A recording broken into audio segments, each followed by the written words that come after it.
you know, Benedict, you're always wise to choose your character. Oh, thank you. All the, you know, the roles you ever take, they are so diversity, and even Doctor Strange is a totally different characters. Thank you for saying that. Yeah, you're one of the smartest actor, I think.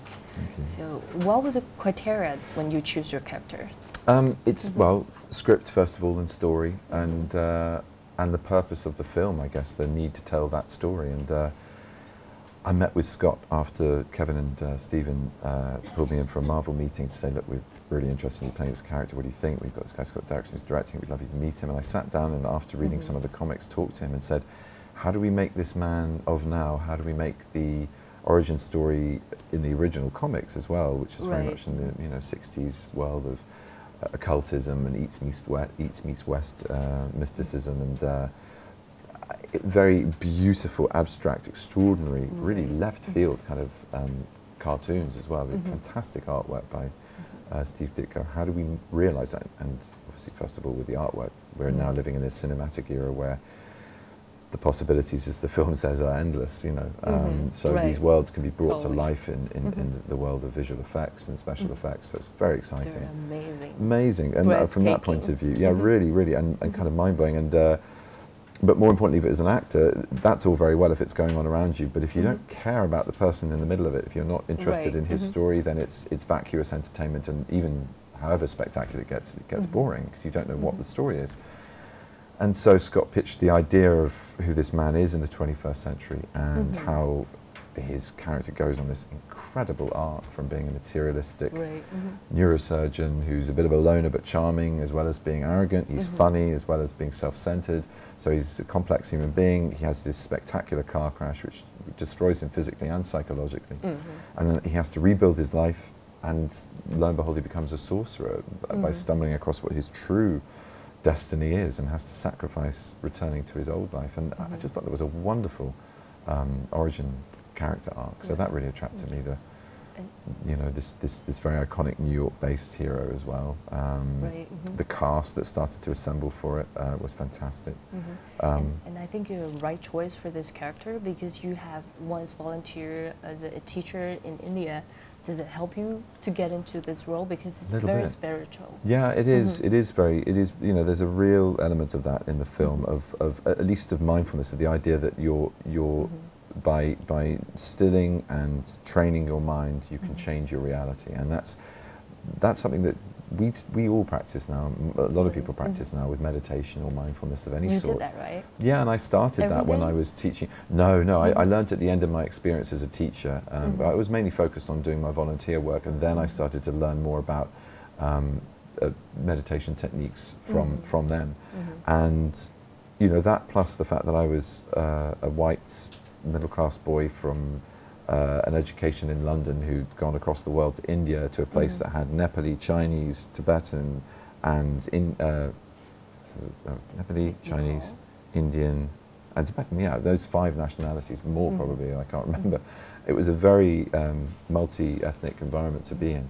That was a great ad, though. What inspired you to went there? Well, this wonderful woman called Jane came to give a talk, and you know, I was lucky enough to be in the situation where I could take a gap year, which is just a year between going from school to university, and I worked for half the year after this talk. It inspired me. She came and said, look, you need to raise a certain amount of money, but this is the organisation that can put you in touch with people that you can then volunteer your time with, and you get it's a massive cultural exchange. I learned much more than I think I ever taught, so I owe them a great deal more than they owe me. So in a way, maybe this is a way of paying them back to say thank you, and I hope you enjoy the film, because they did enjoy their movies. There was a lot of movies being watched by them. I do. I only saw the footage, and I'm very curious. What did you see on when you're shooting? Because you know they are all obviously CGIs and a lot of but a lot of it, but like a lot of Marvel films. Well, some of that so some elements are real, but some studio scenes were set with nothing but green screen. Like how you shot all those things? It's very complex and very different. So some of it was in New York, some of it was on a studio soundstage in London, and some of it was on a green screen stage where you literally have different levels that are buildings changing shapes, where you have walls and ground that are all green screened or blue screened. Do you have a that are machine tilting buildings and all sorts. Yeah, sometimes they were moving, sometimes you were pretending to move. Sometimes it was just an assault course, like ramps built at odd angles of bits of wood that you were running around and up and down. Wow. And you just had to act the whole thing of being out of balance. And sometimes it was with wire work, a lot of wire work. But what I was going to say is there were some extraordinary real environments, or at least real effects on the body. I was in a gravity rig for an awful lot of it, which is the same one that Sandra Bullock used, and well, an adapted form of it, for a sequence near the beginning of the film where the Ancient One shows me the multiverse.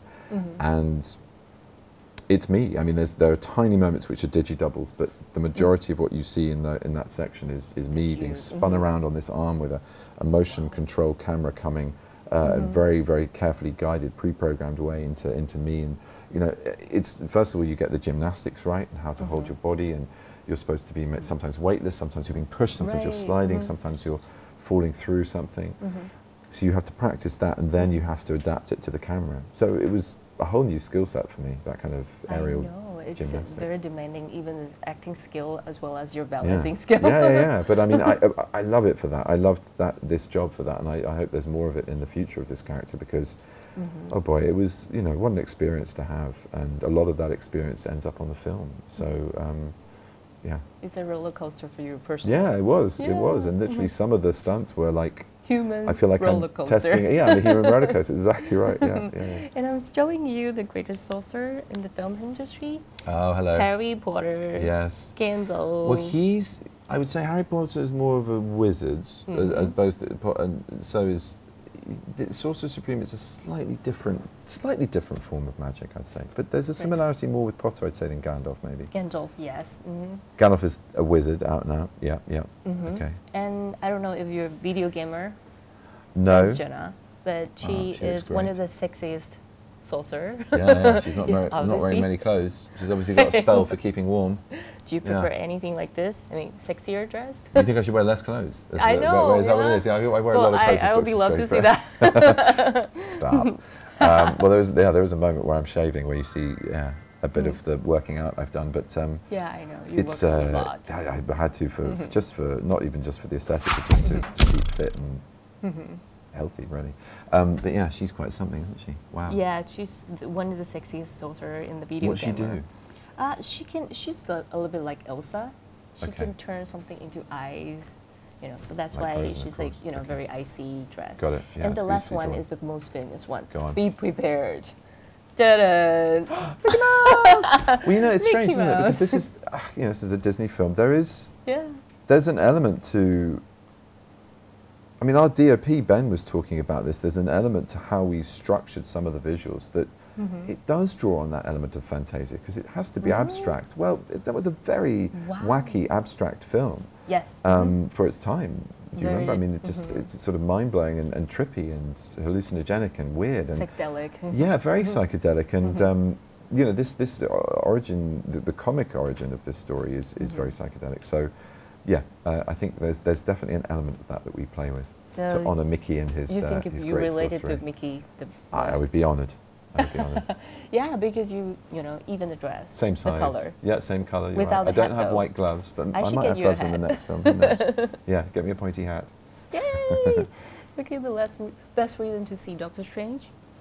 Best reason to see Doctor Strange. Gosh, it's unlike any Marvel film you've seen before. We push the boundaries on this one. The character is different, the world is different, and yeah, I think it's going to be a riot and a great run for whoever sees it. Great, thank you so much. My pleasure, thank you.